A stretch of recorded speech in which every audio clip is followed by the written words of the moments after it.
Olá, olá. Esperar um pouquinho aqui, o pessoal entrar. Estou aqui dando uma olhadinha também, que estamos transmitindo pelo YouTube, pelo canal.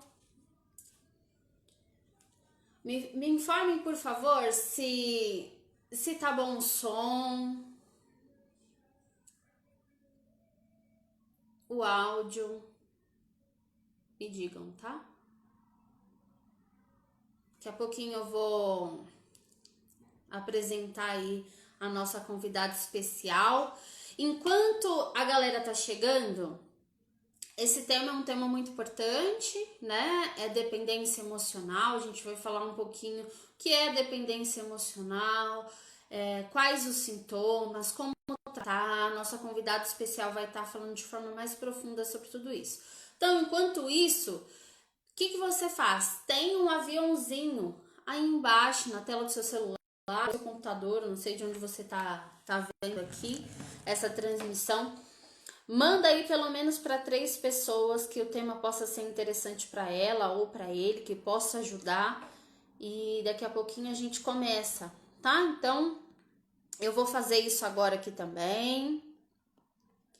Vai mandando pra galera. Tudo aquilo que é bom a gente compartilha. Tô fazendo a minha parte aqui. Então, assim, quinzenalmente, eu tô aqui nesse Instagram, também no canal, apresentando um quadro chamado Bate-Papo com a Especialista, que tem como objetivo, então, trazer mulheres que são especialistas em determinados assuntos para a gente compartilhar. É de fato um bate-papo, muito de forma prática, lúdica, para que você possa compreender, assimilar. E de tempos em tempos eu abro aqui a caixinha de perguntas, enquete para que vocês escolham os temas, aquilo que é interessante para vocês, aquilo que vai ajudar de alguma forma. E esse foi um dos temas que vocês mais votaram.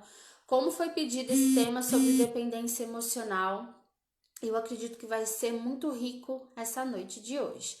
Então, sem mais delongas, a nossa convidada especial de hoje é uma pessoa que eu super admiro. Eu tive a oportunidade de conhecê-la na Casa da Mulher Brasileira, onde ela atuava como coordenadora, né, da ala de psicologia técnica. E ela é uma pessoa, assim, extremamente capaz, extremamente habilidosa, uma profissional séria. Eu tenho certeza que vocês vão gostar muito de tudo que ela vai compartilhar aqui com vocês.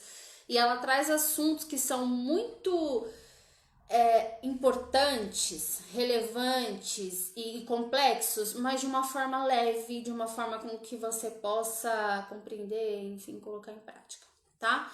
Então, vou apresentar ela aqui para vocês e em seguida vou chamando ela aí.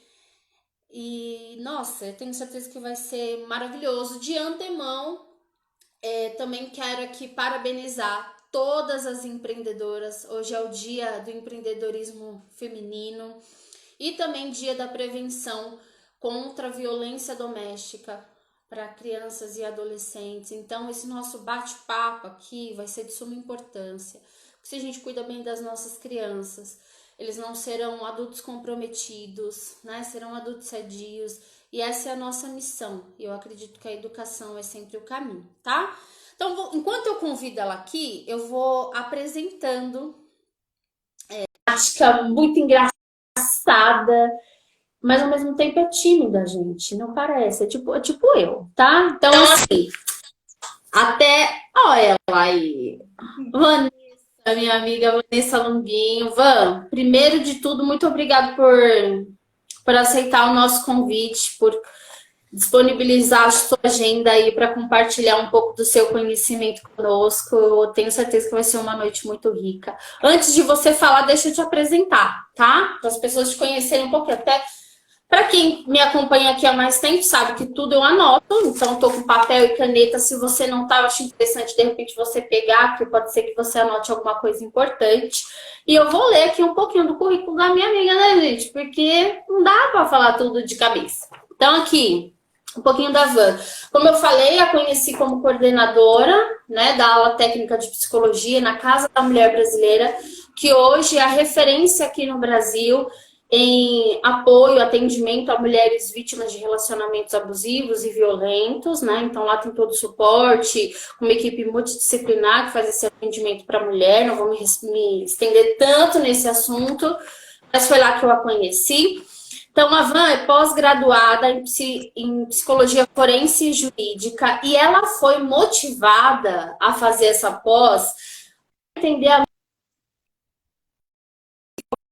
dos abusadores. Será que tem solução para eles? Será que tem cura? Será que tem tratamento? Como que funciona? Ela foi motivada um pouco por esse caminho. Se aprofundou também nos estudos da cultura do estupro e nas estruturas do psiquismo feminino. Então, a gente compartilha muito da mesma linguagem de trabalho em relação ao universo feminino, às mulheres. Está agora formanda, né, em psicanálise, uma abordagem que a gente é assim apaixonada. Então a Van é o que? Mãe, mulher, empreendedora, assim como eu, assim como de repente você que está assistindo a gente. E vai ser uma noite muito incrível, muito maravilhosa. Quero que vocês deixem aí muitos coraçõezinhos, que você diga muito para ela, seja bem-vinda, porque ela merece muito, eu acredito bastante rico, tá bom? Então, Van, muito obrigada. Quero que você se apresente aí, se de repente eu esqueci de algo, de alguma coisa importante em relação a... É claro que isso é, né, só um pincelzinho aí de tudo que você faz. Ela também é psicóloga clínica na Zona Leste de São Paulo. Inclusive, tá aí no seu espaço lindo. E ela vai falar um pouquinho para você sobre isso, tá bom? Eu já vou começar agradecendo os elogios aí, carinho. Estou um pouquinho nervosa no começo, daqui a pouco eu me solto mais. Fico muito feliz de poder contribuir um pouquinho dessas coisas que a gente se dedica e ama a estudar e se aprofundar um pouco mais. É isso mesmo que você falou, eu estou aqui à disposição. Manda ver, pode perguntar e vamos lá, que a gente junta aqui consegue pensar e contribuir aí para você. Minha mãe sempre fala isso, que duas mentes pensam melhor que uma, né? A ideia é ser um bate-papo, uma troca aqui, até para ficar dinâmico, mas é claro que a convidada especial vai ter sempre a palavra maior aí, tá? Eu vou pedir para que vocês deixem aí, vai deixando aí as dúvidas de vocês, as perguntas. Eu tinha aberto uma caixinha de perguntas durante a semana, falando o que vocês queriam saber. Foi baseada nessas perguntas que a gente vai falar um pouquinho aqui, tá? Então, enquanto a Van fala, eu vou anotando as perguntas e assim nós seguimos, tá? Então, depois no finalzinho, para quem tá aqui, que é novo, inclusive os seguidores da Van, uma galera que eu fui vendo que foi lá seguindo, tal, acompanhando. Sejam muito bem-vindos, tá? Esse espaço aqui é de vocês também, ele é nosso. Nós só estamos aqui porque você está aqui.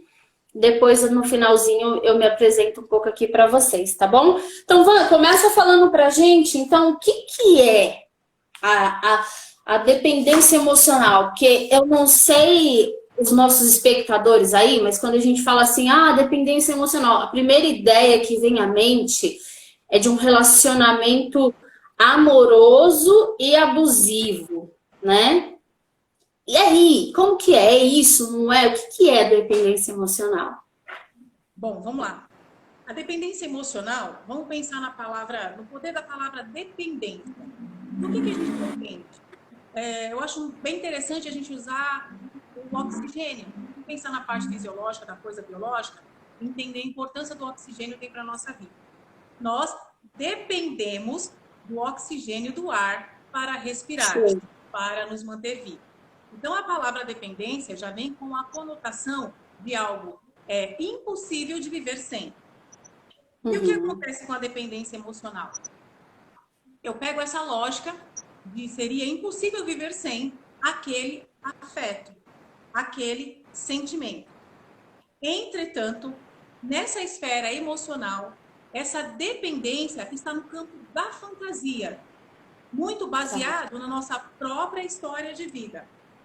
Eu vou usar aqui para deixar mais claro, para as pessoas entenderem a importância do psiquismo da emoção e como isso se dá, fazendo um crivo que é meu, dentro da experiência clínica, dentro do que eu vejo dos atendimentos e das escrituras. A minha base de fala aqui, ela tem desde conotação científica, vivência e experiência clínica. Então, quando eu recebo os pacientes pela primeira vez, e é muito interessante, na maioria das vezes, as pessoas não sabem denominar o sentimento que estão sentindo, o nome daquilo, daquela angústia, daquela dor. Eu começo explicando o que seria, através de uma analogia, o nosso psiquismo. Então, eu convido vocês a refletir da seguinte forma. Vamos lá. A mesma importância que temos coração, fígado, rim, pâncreas, os órgãos vitais do corpo humano, e que nós precisamos tomar água, se alimentar adequadamente para cuidar do funcionamento correto desses órgãos, existe uma estrutura e ela funciona do mesmo jeito no nosso psiquismo. Como se dá essa estrutura? Vamos pensar da seguinte forma. Suponhamos que o nosso psiquismo tenha órgãos tão importantes assim como o nosso corpo humano, e que esses órgãos se desenvolvem na primeira, segunda e terceira infância. Então, vamos lá. Como é que foi tua infância? Porque é necessário que eu consiga passar pela minha primeira, segunda, terceira infância, me sentindo protegido e seguro. Esse, eu diria, que é um dos grandes órgãos principais do nosso psiquismo, me sentir segura e protegido. Normalmente é representado pela figura paterna. Pode ser inverso? Sim, pode, vai depender da dinâmica de cada família, do perfil de cada um. Mas esse aprendizado vem da nossa experiência com os nossos familiares. Bora lá. Eu preciso passar por essa infância me sentindo amado, acolhido. Pegou a blusa de frio? Almoçou? Normalmente figura materna. Eu preciso passar pela minha infância me sentindo amado, querido, amparado. Logo, eu tenho outra estrutura psíquica que possivelmente vai me dar condições de seguir para a fase adulta. Se eu tenho o mínimo necessário aqui, e o mínimo necessário aqui, não necessariamente precisa ser pai biológico ou mãe biológico, mas são pessoas do ambiente. Isso me foi atendido, logo, eu posso desenvolver o que eu chamo de maturidade emocional. Essa maturidade emocional, ela é quando a gente se dá conta de que a minha figura paterna, ela foi o que ela conseguiu ser e tudo bem. A minha figura materna foi o que ela conseguiu ter e tudo bem. Dentro da minha experiência, da minha infância, eu entendo que eu tive tais prejuízos. Hoje eu cresci na fase adulta e me sinto que faltou amor, faltou carinho, faltou afeto. Eu nem me senti segura assim. Na minha figura, que poderia me representar a segurança e proteção, falhou. Eu sou inseguro. Ok. A questão é, hoje em dia, hoje, a sua fase adulta, nós somos 100% responsáveis por dar conta do que a gente trouxe na nossa história. E essa maturidade, ela se atribui quando eu consigo entender que eu sou capaz de cuidar de mim, de me acariciar, de dar o melhor para mim, de me proteger, de me sentir segura. Ou eu elevo as minhas energias a uma espiritualidade e creio que há um Deus superior sobre todas as coisas que me ama e me protege. E eu tiro essa responsabilidade das figuras nas quais eu cresci e assumo a responsabilidade pela minha vida. Entretanto, o que pode ser considerado como falha nessas figuras vai surgir ali as minhas necessidades emocionais. No meu caminhar, a partir dessas necessidades que eu sinto, mas ainda não me dou conta e não me percebo, faz com que eu desloque para figuras próximas a mim. Pode ser que se eu venho de um histórico familiar fragilizado e eu me senti insegura e ainda assim nutri o desejo de uma família saudável, de mãe e pai, do modelo, esqueci o nome agora, do modelo nuclear de família, pode ser que eu faça uma dependência emocional numa figura de uma amiga. Porque nessa amiga eu vejo que ela tem a fantasia, ela tem a família das minhas fantasias e dos meus desejos. Se eu tivesse aquela família, eu seria perfeita. Logo, eu me vejo dependente dessa relação, porque ali eu consigo suprir as necessidades emocionais do meu psiquismo. Ou eu desloco a minha necessidade de me sentir segura e protegida por uma figura de um relacionamento afetivo amoroso. Ou para a figura de um avô. O que foi muito comum aparecer agora nessa época de pandemia foram as pessoas que perderam seus entes queridos, na maioria deles idosos, mais velhos, e foi muito perceptível ver o tanto de dependência emocional nessas figuras. Por exemplo, Uhum. aquele que foi criado pelo avô, aquele que foi criado pela avó, essa mãe vai, ainda não estava preparado nessa relação afetiva que desenvolveu entre a mãe e o avô, entre o neto e o avô, e o neto e a avó. E aí existe todo um trabalho para se recuperar da dor que isso vai gerar. Porque o sentimento, quando estabelece essa dependência emocional, eu só me percebo vivo inteiro se eu tiver fulano, se eu tiver fulana. A dor de ter isso arrancado é da estratosfera do insuportável, do mesmo sentido de que me faltou o oxigênio. Então, a magnitude que se dá é Perfeito essa atribuição que você deu, eu acredito, para a questão, esse exemplo do oxigênio, né? Que de fato é uma atribuição, é uma transferência de responsabilidade, né? Deus ser feliz, eu coloco na mão do outro, da minha existência, da minha felicidade, do meu existir, né? Eu coloco na mão do outro. Interessante quando você fala aí da estrutura, né, de família, e eu quero saber a sua opinião, na verdade, agora sobre isso, em relação às estruturas de família. Nós sabemos, né, que a estrutura de família ela mudou, e aí você traz pra gente, assim como a teoria traz pra gente, né, a importância de ter uma referência de uma figura masculina, uma figura feminina, no desenvolvimento sadio, né, desse sujeito.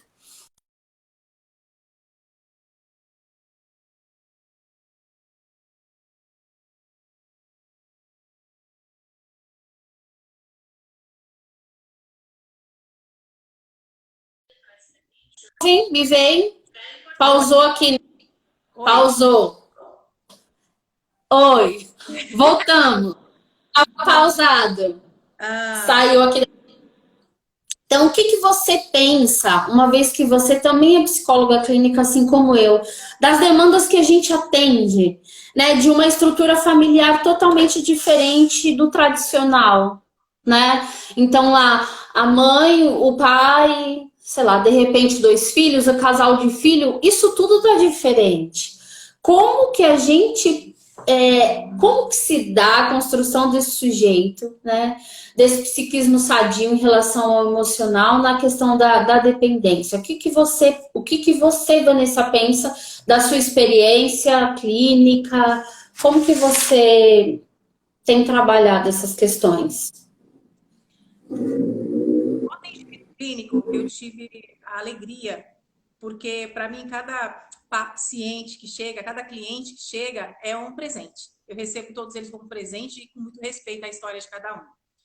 E eu tive o prazer de receber clientes de família constituída por dois pais, por duas mães. Eu tenho o prazer e tenho a honra de ser mãe de homoafetivo. E nesse sentido, o que é de critério de prioridade aí o que eu vejo como saudável é que não pode faltar as condições de afeto e proteção, indiferente do papel na qual que ele é representado, se é figura masculina ou feminina. Tanto que no começo do vídeo, quando eu falei da estrutura que é um crivo meu dessa base familiar, às vezes inverte. Você está atendendo um cliente, eu falo, quem foi a figura que representa proteção e segurança para você? Ah, foi minha mãe. A minha mãe, ela tem um punho E mais firme. Meu pai não, meu pai é mais carinhoso, meu pai é isso. Então, a questão aí é não faltar o afeto. Essa condição é show, fundamental. show. Até porque, por exemplo, né, muito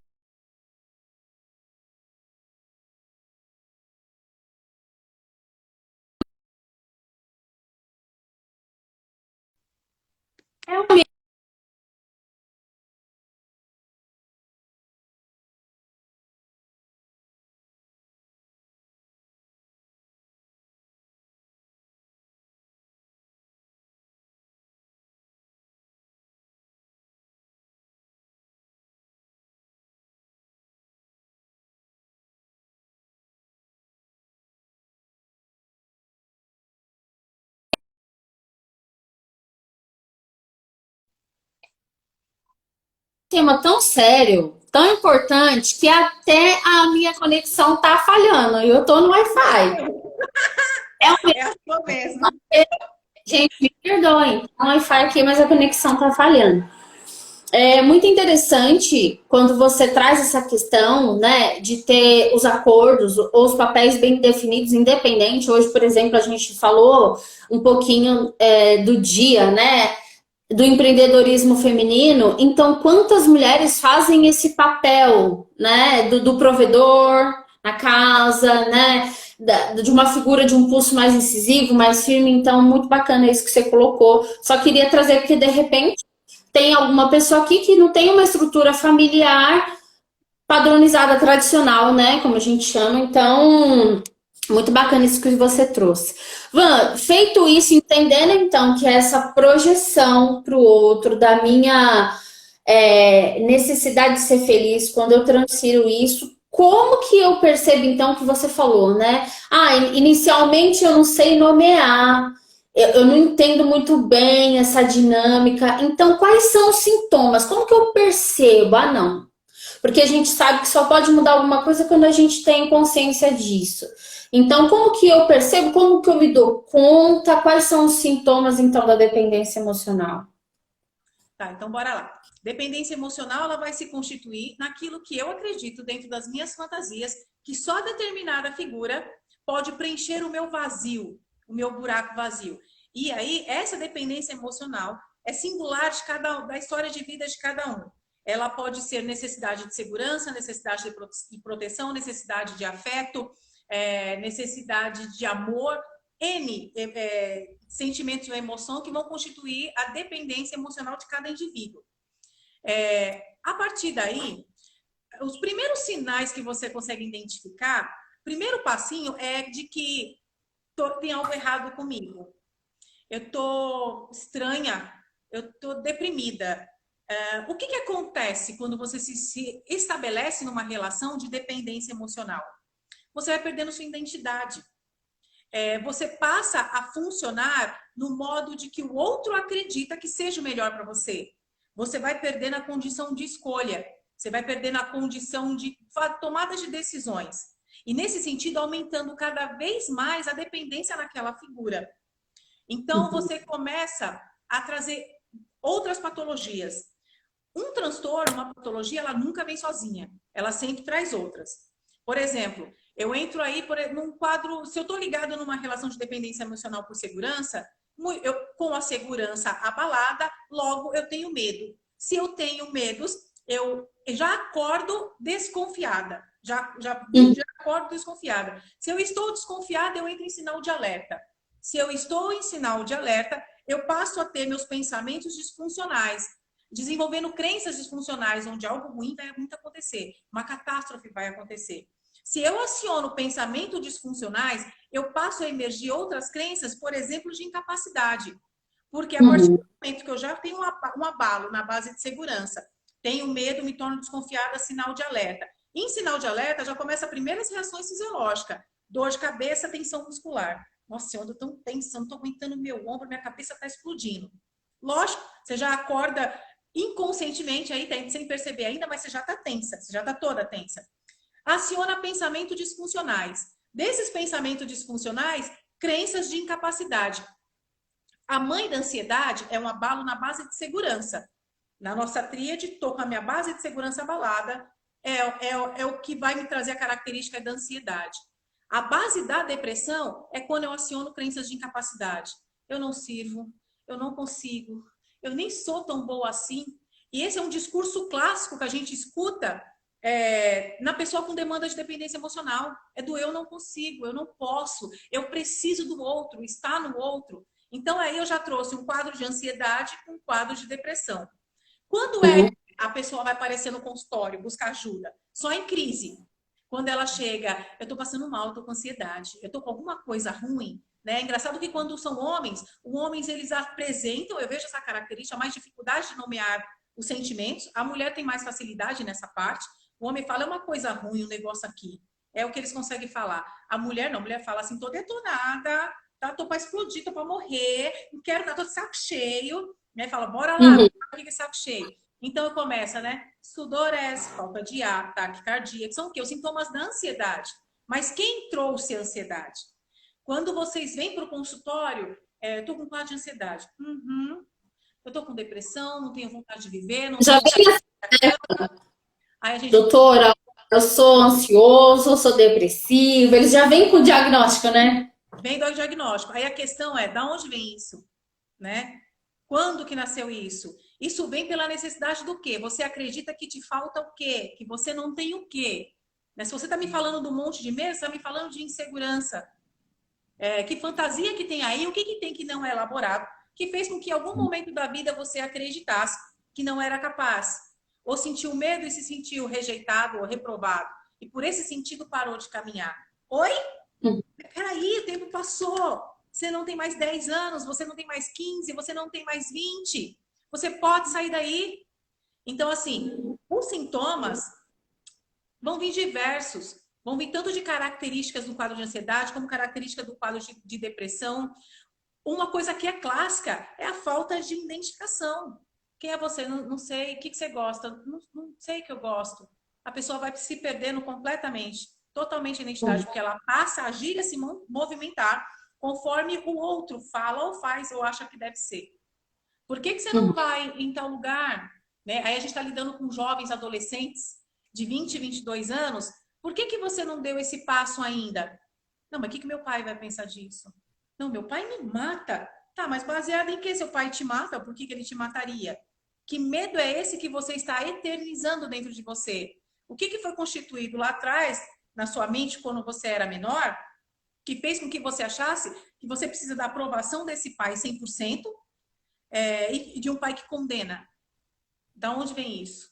Então, assim, cada caso é um caso, cada história a ser analisada, vai existir vários porquê, várias respostas a serem investigadas, que vão estar esclarecendo aí os motivos de estar fixado nessa relação de dependência. Perfeito, Van. E assim, para quem está assistindo a gente, como você trouxe muito bem, né? Cada caso é um caso, cada pessoa é singular.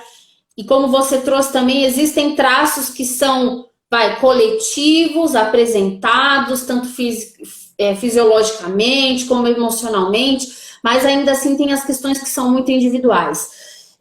Independente disso, para quem está assistindo a gente, então a dependência emocional de fato, né? As causas delas advêm do período da infância, da primeiríssima infância, com a figura desses pais? Não só necessariamente, você pode romper isso em qualquer momento da sua vida. É natural que você traga uma carga dessa sua história de vida, que precisa ser elaborada e organizada aí.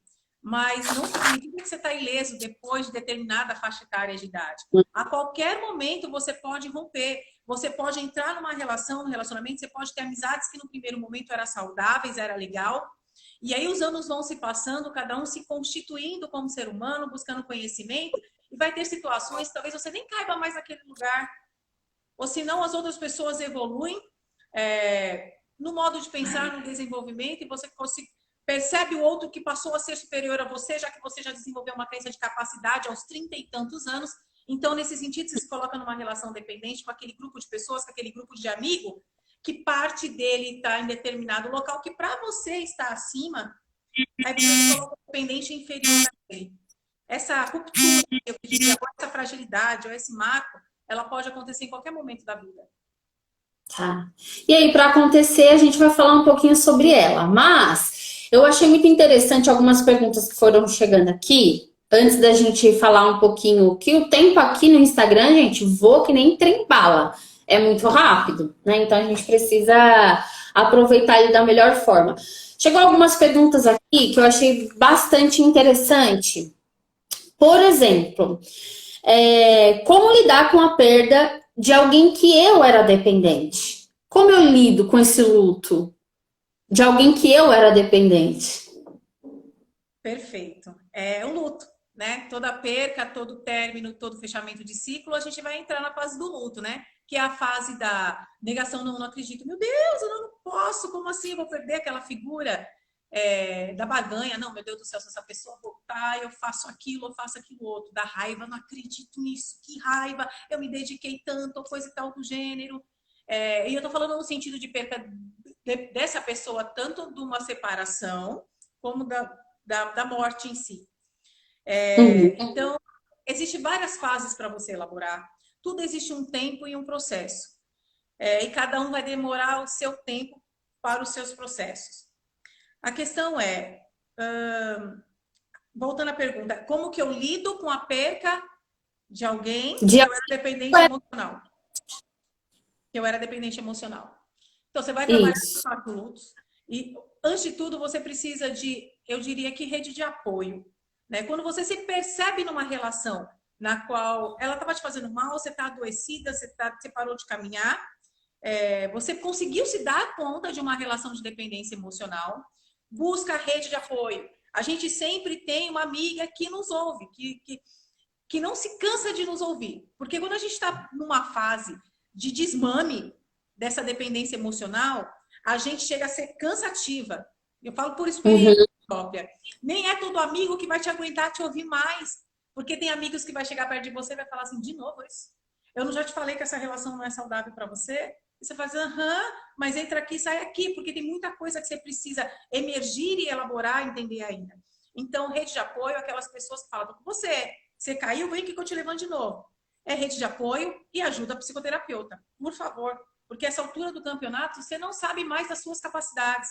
E é o profissional, terapeuta, analista, psicoterapeuta, que vai conseguir identificar com vocês na sessão os seus potenciais. E te falar, ei, peraí, não é só essa demanda que você me traz de vitimização, dessa posição de vitimização, você é muito mais que isso, você tem aquilo. Então, eu preciso aí de uma ajuda profissional e de uma rede de apoio e do afastamento total dessa figura na qual eu projeto nela as minhas necessidades emocionais. Muito bom. E assim, existe então, você estava falando, né?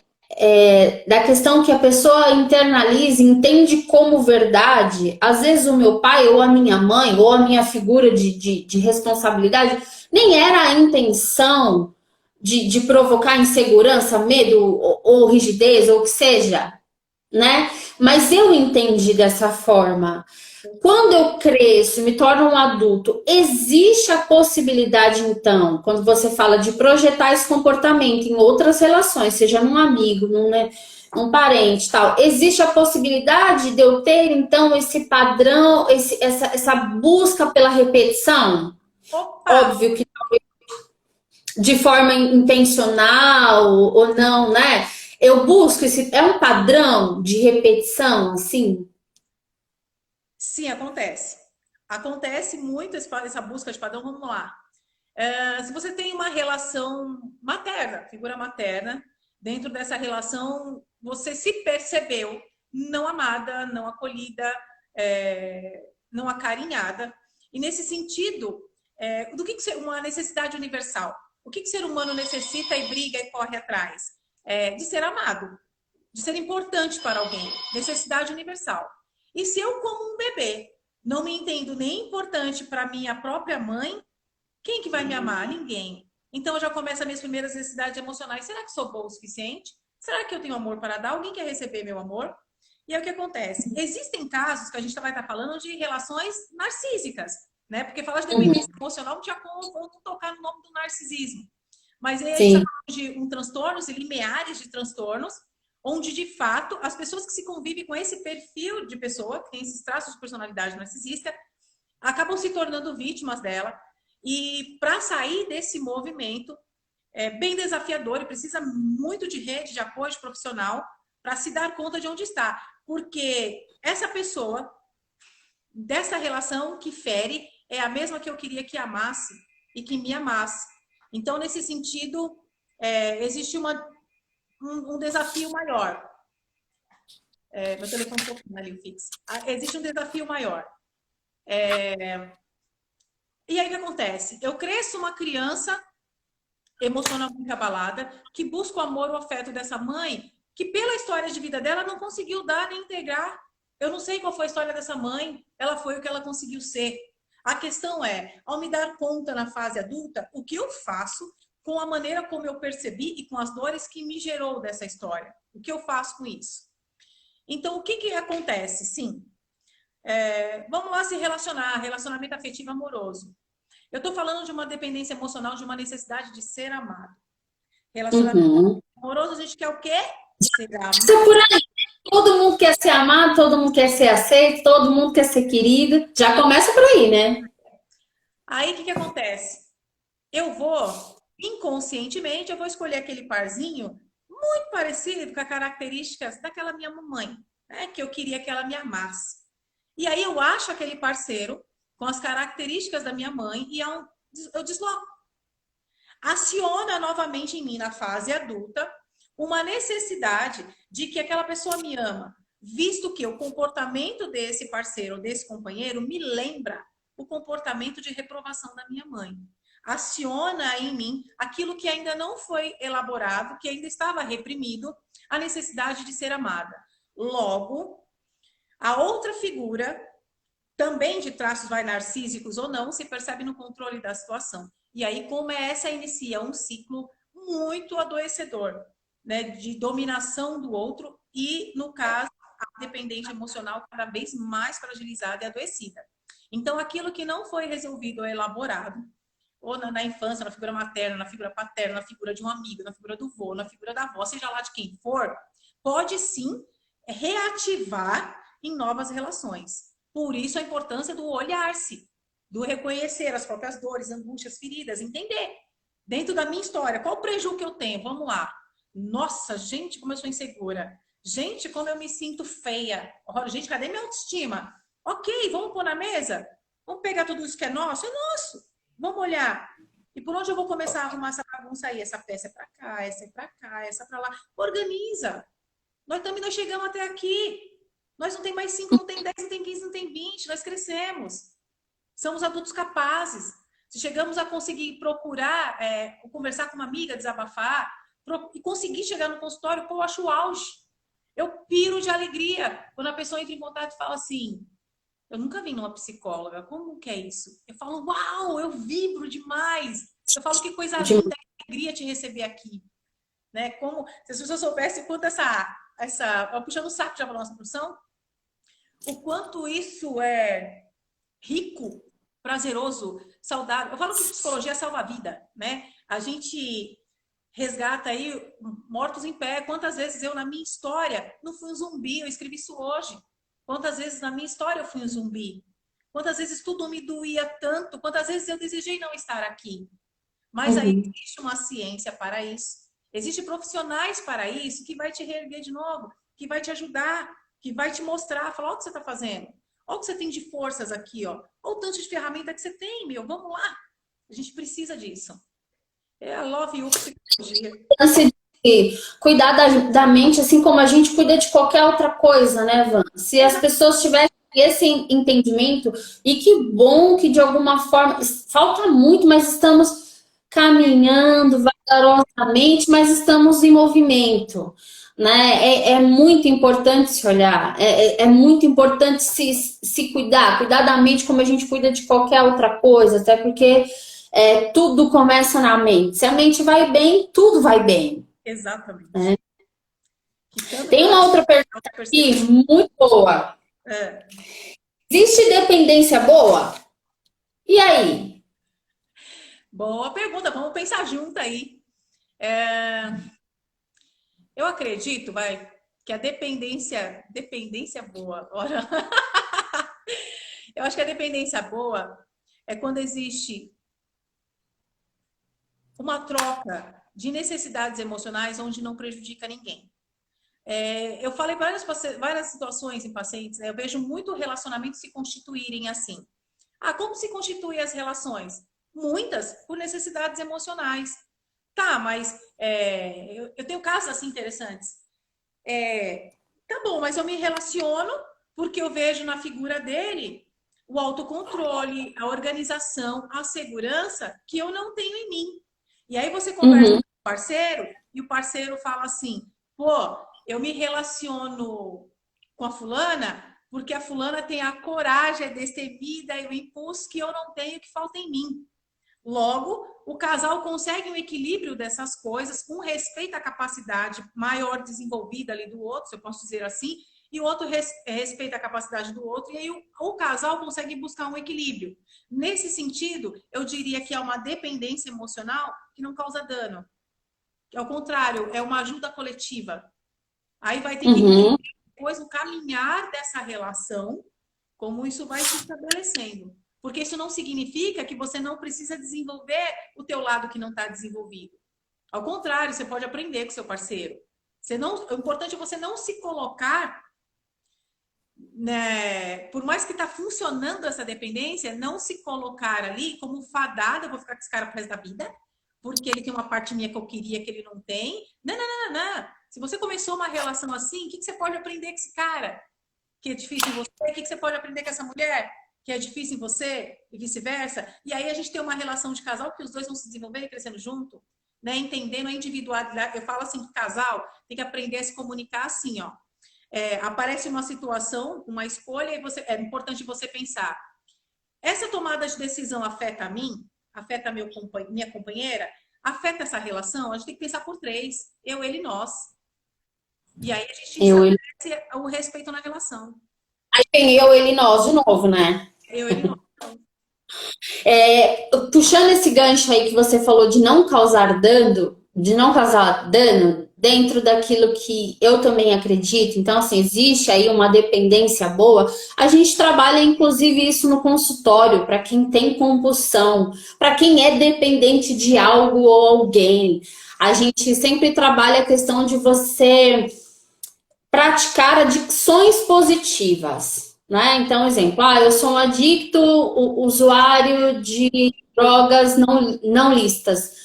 Então, como que eu trabalho isso? Como que eu saio desse quadro, uma vez que eu desejo, tenho esse entendimento? Eu posso adquirir adicções positivas. Então, de um esporte, de uma coisa. Então, dentro disso que você falou, de não causar dano, trazendo para as relações, é de fato a base da troca, porque relacionamento é lixa, né, gente? Não tem jeito. Vai ter em algum momento atrito, vai ter em algum momento a discordância, e que bom, nós não procuramos iguais. Imagina, eu Deise procuro uma Deise, não? A Vanessa procura uma Vanessa. Não sei nem se nos aguentaríamos. Senso Hã? comum. Agora vamos usar o senso comum. Dois bicudos não se beijam. Aí é importante Exatamente. de comportamentos diferentes.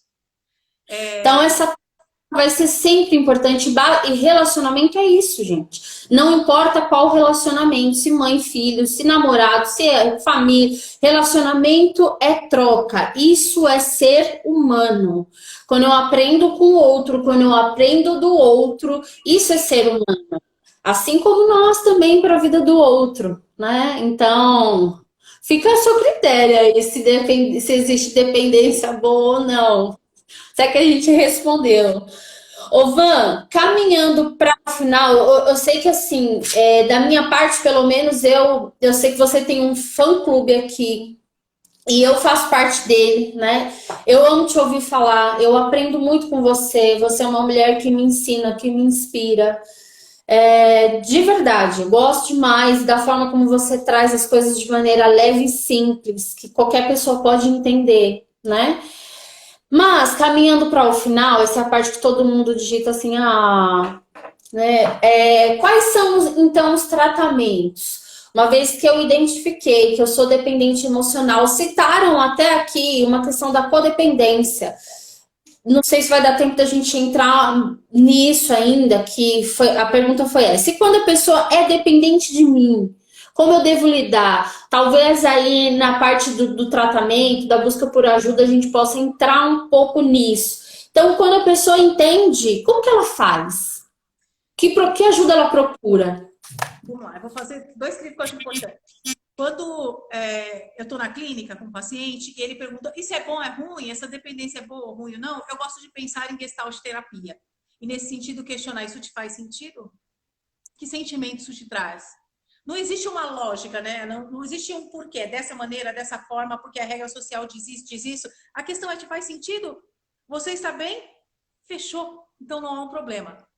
Em relação à pergunta, Foi. A pergunta da codependência? Codependência, eu gosto de pensar assim. Se você está numa relação, existe afeto com esse outro. Aí você identifica uma codependência. Eu gosto da ideia de devolver a situação para que ele reflita sobre. Eu não vivo sem você, você é tudo para mim. Será mesmo, meu amor? Você já é um ser inteiro. Você é um ser inteiro, cheio de qualidades, e eu amo as suas formas. E você é capaz, sim, de viver sem mim. Mas enquanto nós dois quisermos, estaremos juntos. Então, eu sempre puxo, eu gosto de trazer para a realidade. Eu devolvo esse questionamento. Você é a segurança que eu preciso. Por que você percebe essa segurança em mim? O que você vê em mim que neste momento você não dá conta de perceber em você? Porque eu tenho certeza que você tem. Aí traz uma característica dele, do outro, na qual ele fez coisas e tomou atitudes que foi de extrema coragem e segurança. Então é só devolver. Eu gosto desse funcionamento, devolver, porque existe uma relação, existe afeto, e você está no sentido de movimentar, de elucidar o outro. Então questiona, fala sobre isso. Mudança, né? Essa devolutiva, esse feedback traz sempre uma reflexão e um processo de mudança, de transformação, né? Sim. Quando formamos par, o outro tem muito poder de referência para nós. Então, que esse poder de referência seja honesto consigo e com o outro. Amor, essa tua fala está me trazendo uma ideia de dependência emocional na minha figura. Vamos falar mais sobre isso? Como você está se sentindo? Por que você me percebe assim? Vai buscando lá no fundo, lá, uma essência e trabalhem juntos isso. Qual o problema? Eu falo que ser perfeito é ser imperfeito. Eu falo, as pessoas, quando no quadro de ansiedade, que a gente desenvolve, toca algumas coisas de perfeição, eu falo, ei, como assim você está querendo não errar? Então você deixou de ser humano. Ser humano, erros e acertos. E tá tudo bem. Errei, caí, ralei joelho. E vamos rir, vamos dançar na chuva. É o que tem para hoje. E tá ótimo. Bora para a próxima. Tratamento. Buscar rede de apoio, buscar psicoterapia. O profissional, ele vai entender em que ponto ou fase você está dessa relação. O que é que está afetado nessa dependência, que vai começar a ajudar a dar nome de que dependência que é essa, e vai junto com você procurar elaborar, ressignificar, te reconstruir, fazer você se perceber de novo inteiro, porque a essa altura do campeonato de uma dependência emocional, você perdeu a identidade. Então, é o profissional que vai te adequar, é o amigo, aquele amigo ponta firme, mesmo que a gente, né, conta nas pontas dos dedos, numa mão só, mas existe, eles estão ali, e buscar essa rede de apoio, porque aí você vai começar um processo de reconstrução de si, sua nova versão. Ô Van, você acredita, por exemplo, dentro desse movimento que você está falando, a pergunta fugiu da minha... Ah, lembrei. Eu sinto muito isso também na clínica, a questão do vocabulário muito restrito. Quando eu falo vocabulário em relação a sentimentos e emoções, as pessoas elas têm dificuldade de nomear. Ah, não, eu sinto angústia, não, tô com tristeza, não, elas não sabem. Assim como tá no médico, tô sentindo estranha, qual a dor? Ah, não sei.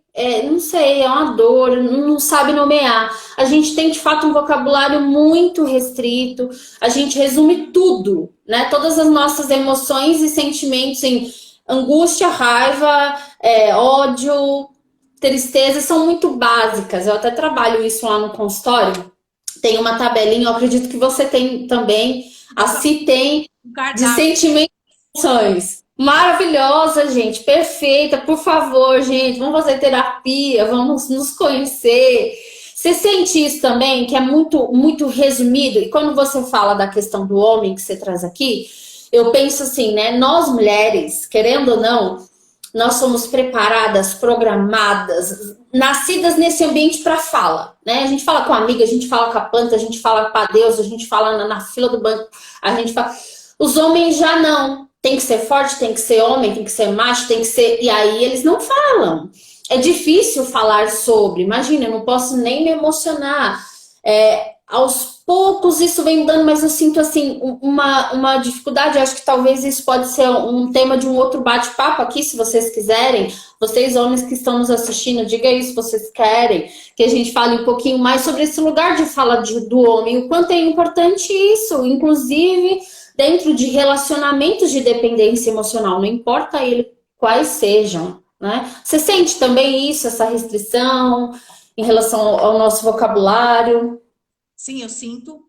E de cara eu já falo para ele assim, ó, você está diante de um prejuízo muito significativo da cultura machista, que prejudica muito o homem, não só a mulher como o homem, né? A nossa cultura, ainda muito interiorizada, infelizmente, em todos nós, do machismo, está sempre pontuando de que homem não chora, você tem que Uhum. ser forte, é você que tem que ir para a rua, é você que tem que conseguir, mulher fica dentro de casa, né? É inserido de um peso de regras, de um patriarcado, de uma manipulação em massa, que tá, embora que a gente avançou pra caramba, eu acredito nisso, ainda tá esse peso na massa. Então, eu já peguei situações muito delicadas, era de luto no consultório, e o rapaz se retorcia e ele dizia, tá difícil. Eu falava, tá difícil o quê? Ele falou, eu não tô conseguindo. Eu falava, o quê? Me fala mais sobre isso. Aí ele me conta que enterrou o avô, que era uma figura de extrema importância na vida dele há 8 meses atrás, e ele estava segurando o choro até aquele momento.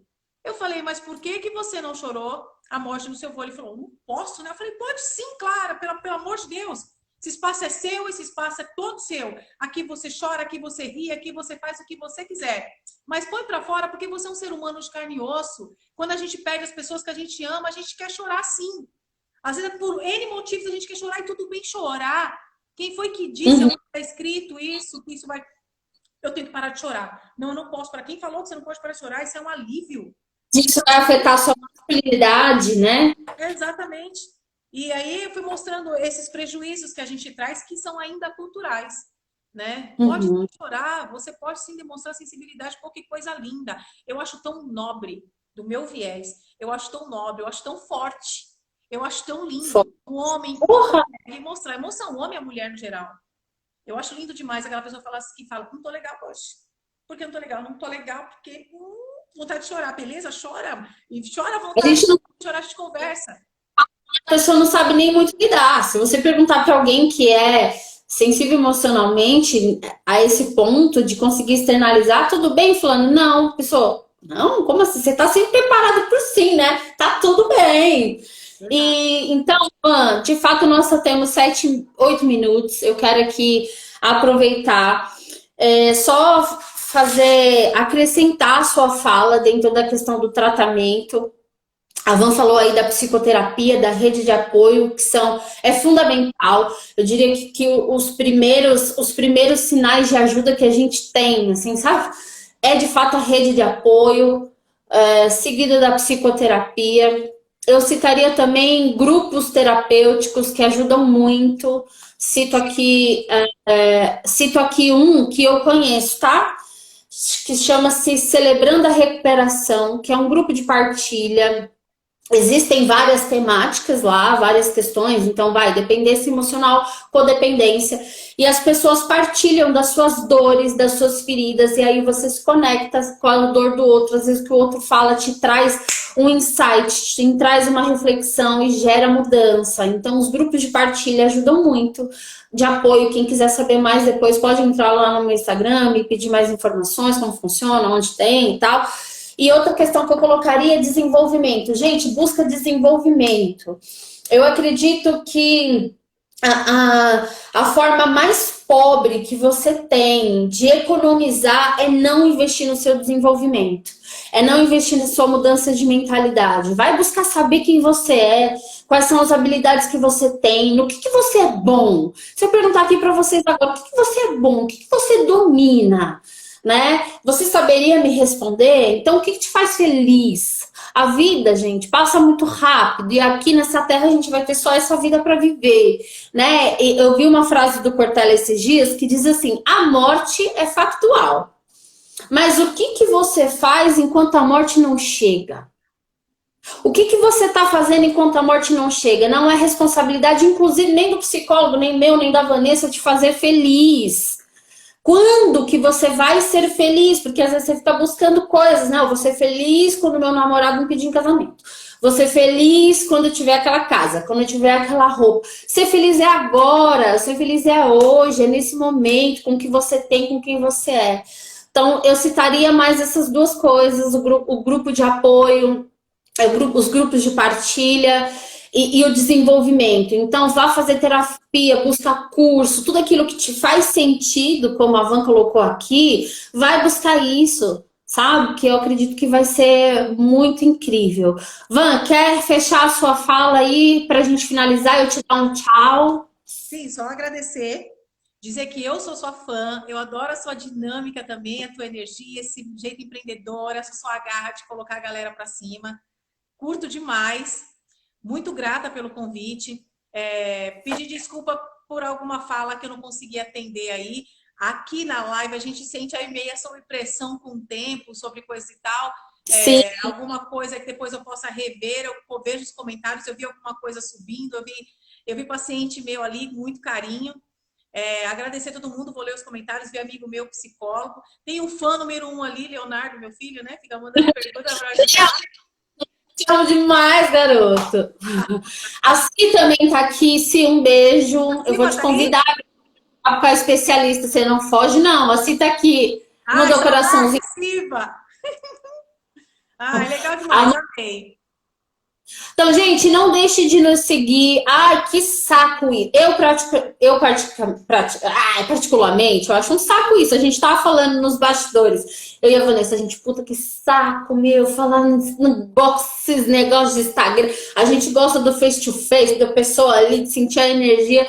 Mas eu espero que vocês tenham sentido um pouco da nossa energia e do quanto a gente faz psicologia mesmo, assim, óbvio, por dinheiro, sim, é o nosso trabalho, não deixa de ser, mas principalmente, gente, por amor. Eu não tenho dúvidas que, assim como eu, a Vanessa, faria isso pro resto da vida dela sem ter que ganhar nenhum real, não tenho dúvidas disso, tá? Até porque se fosse pelo dinheiro, talvez faríamos outra coisa, né? Porque a nossa profissão é como deveria, né? Mas nós estamos caminhando, é um caminho, é um trabalho de formiguinha. Então siga a gente nas redes sociais, comentem, compartilhem, porque isso ajuda, não é besteira, mas isso ajuda a gente ter algoritmo, alcançar outras pessoas, que mais pessoas possam ver, que mais pessoas, porque de fato a internet, ela é a avenida maior avenida do mundo, a gente consegue alcançar pessoas que agora, nesse momento, a gente não poderia estar aqui no contato, como é com vocês, tá? Então, espero que vocês tenham gostado. A minha apresentação pessoal, ela fica para um outro dia, para um outro bate-papo. Siga lá o perfil da Vanessa, pensando sobre eu mesma, é isso, né, Van? Isso mesmo. E o meu aqui, estou à disposição, tenho certeza que ela também. Se caso vocês tiverem dúvidas, mandem no direct pra gente. Depois a gente forma lá as perguntas, as respostas em relação à live e a gente coloca nos nossos stories, tá bom? Então, muito obrigada a todos vocês que estiveram aqui. Vocês, de fato, são muito especiais pra gente. É muito lindo ver a transformação de cada um de vocês. Então, invistam naquilo que ninguém pode ver, invistam na mudança de mentalidade de vocês. Pensem que tudo que é aquilo que a gente tem, de fato, é o hoje, como o Leonardo disse aqui, o amanhã ele não existe. Por que que ele não existe? Quando dá meia-noite e um, Van, que dia que é? Hoje. Amanhã. Hoje. É Não hoje. tem amanhã. O negócio é hoje, é agora, vai ser feliz agora, tá bom? Muito obrigada, Van, por ter aceito o convite. Você é muito maravilhosa. Repito, amo ouvir você falar. Você é uma mulher de fato que me inspira, que me ensina com força, com competência. Às vezes a gente pensa, ah, fulano é esforçado, né? Fulano. Mas quando eu penso em você, eu não penso nem em esforço, eu penso como ela é capaz, como ela é uma mulher forte, uma mulher incrível. Então é isso, muito sucesso para você na sua carreira, que você continue transformando vidas através do seu trabalho, da sua energia, do seu jeito de ser. E se eu lembro da Si, tem que ser do seu jeito de ser, né? Então, com o seu jeito de ser, porque senão não faria o menor sentido que a gente fala isso para eles, né? Seja você. Então é muito bom ter uma profissão que nós podemos ser nós mesmas, né? Então, muito obrigada, Van. Fica com Deus. Boa noite, bom descanso para todos vocês. Até a próxima, daqui 15 dias, saberemos no próximo tema. Tá bom? Obrigada, Van. Vamos só tirar uma selfie? Agora, bonita.